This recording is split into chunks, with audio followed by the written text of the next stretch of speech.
वृंदावन की दिशा की तरफ मुख करके प्रणाम करता है बार बार, वो एक दिन ऐसी पदवी को प्राप्त होता है कि सर्वलोक उसको नमस्कार करते हैं। लौकिक उन्नति और पारलौकिक उन्नति दोनों की प्राप्ति के लिए श्री वृंदावन को प्रणाम करना श्रीपाद कह रहे बहुत बड़ा साधन है। आप जहां हो वृंदावन की दिशा की तरफ मुड़कर बार बार प्रणाम करो। कल था कि एक बार जो प्रणाम करेगा वो जगत बंदनी हो जाएगा। आज कह रहे हैं चाहे जिस दिशा में हो, बस वृंदावन की दिशा की तरफ मुख करो और बार बार प्रणाम करो। वृंदावन कृपा करेगा तो सर्वोन्नतमो, उत्तम से भी उत्तम आपकी उन्नति कर देगा।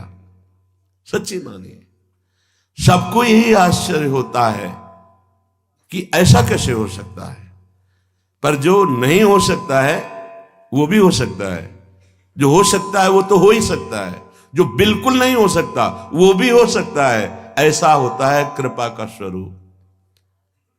वृंदावन को प्रणाम करने का मतलब समस्त रसिकों को प्रणाम करना, बड़े बड़े परमहंस जो यहाँ खगमृग पशु पंछी के रूप में उनको प्रणाम करना, और प्रिया प्रीतम को प्रणाम करना, यमुना जी को प्रणाम करना, रजरानी को प्रणाम करना, यहाँ की समस्त भगवत स्वरूपों को प्रणाम करना, वृंदावन को प्रणाम कर रहे हैं। इतना सुकृत आपको एक साथ मिल रहा है। इतने महाभागवत, इतने भगवत स्वरूप, इतनी महिमामय भूमि और प्रिया प्रीतम सबको प्रणाम पहुंच रहा है। इसलिए नमन मौलि वृंदा विपिन दिश सर्वोन्नतमो, जो अपनी उन्नति लोक परलोक की चाहता है वो वृंदावन को बार बार प्रणाम करे, ऐसा आदेश करते हैं श्रीपाद। और जो वृंदावन में रह रहे उनको तो प्रणाम करना ही है, क्योंकि हमारे प्रिया प्रीतम का परम सुख वर्धन करने वाला ये वृंदावन है। हम हृदय से और बाहर मस्तक से भी बार बार इस रज को प्रणाम करते हैं, इस धाम को प्रणाम करते हैं। कई बार प्रार्थना की है, अगर आप इस बात पर ध्यान दें तो कोई भी अपराध आपको परास्त नहीं कर पाएगा। जब आप शयन करने जाएं तो शैया में चढ़ने के पहले वृंदावन को प्रणाम करें, पंचांग, फिर हाथ जोड़कर आंख मूंदकर प्रिया प्रीतम का ध्यान करते हुए हे वृंदावन धाम, हे वृंदावन धाम के व्यक्त अव्यक्त महान प्रेमी जनों, हमारे शरीर से, मन से, वचन से, जान में या अनजान में कोई अपराध बन गया हो तो मुझे क्षमा करना। प्रभु मैं आपकी शरण में हूं, मुझे अपराधी से अपराध बनना स्वाभाविक है, हे नाथ क्षमा कीजिए। जब जगे तब पहले वृंदावन को प्रणाम करके प्रिया प्रीतम का ध्यान करते, हे प्रभु ये जीवन आपको समर्पित है। हमारी दिनचर्या, प्रत्येक क्रिया, प्रत्येक वृत्ति आपके श्री चरणों से जुड़ी हो, ऐसी मुझे सामर्थ्य देना। अपनी दिनचर्या में लग जाओ, चाहे धामवासी हो या धाम के बाहर हो। यदि आप ऐसा करते हैं तो देखना आपकी आध्यात्मिक और लौकिक कैसे उन्नति होती है। बड़ी दिव्यता है समर्पण में, आश्रय में। मनाक प्रीतो वृंदावन भुवि समस्तः प्रियतमः, जिसने वृंदावन की भूमि से प्यार कर लिया, वास्तविक जीवन वृंदावन, प्राण वृंदावन, सर्वस्व वृंदावन, सदगुरु वृंदावन। मैं जीवित नहीं रह सकता वृंदावन के बिना, ऐसा जिसके हृदय में आ गया है तो कह रहे हैं समस्त प्रियतमों का प्रीतम बन जाएगा। क्या भाव है?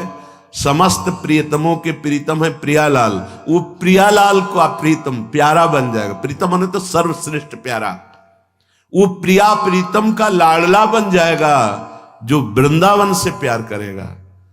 सुनते थे पहले कि वृंदावन पकड़ लेता है, पर समझ में नहीं आता था कि कैसे पकड़ लेता है। उनकी कृपा से कुछ कुछ समझ में आने लगा है कि कैसे वृंदावन पकड़ लेता है, कि वृंदावन के बिना हमारा कोई अस्तित्व नहीं है। हम जी नहीं सकते। वृंदावन ही हमारा जीवन है। वृंदावन के बिना हमारे जीवन का कोई अस्तित्व नहीं है।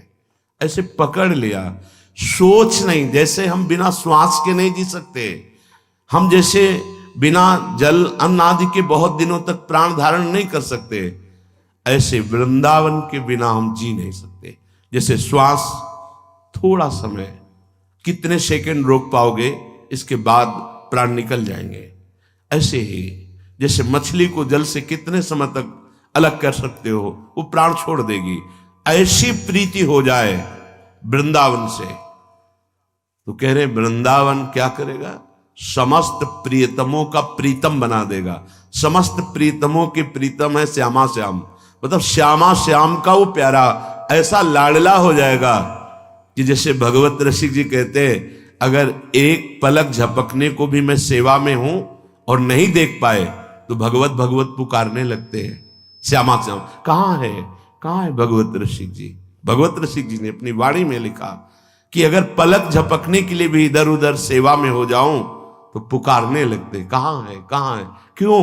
इतना प्यार प्रीतम करने लगे हैं। ये वृंदावन की कृपा। ददात किंचिद वृंदावन तनुभृते सर्व भगवत स्वरूप।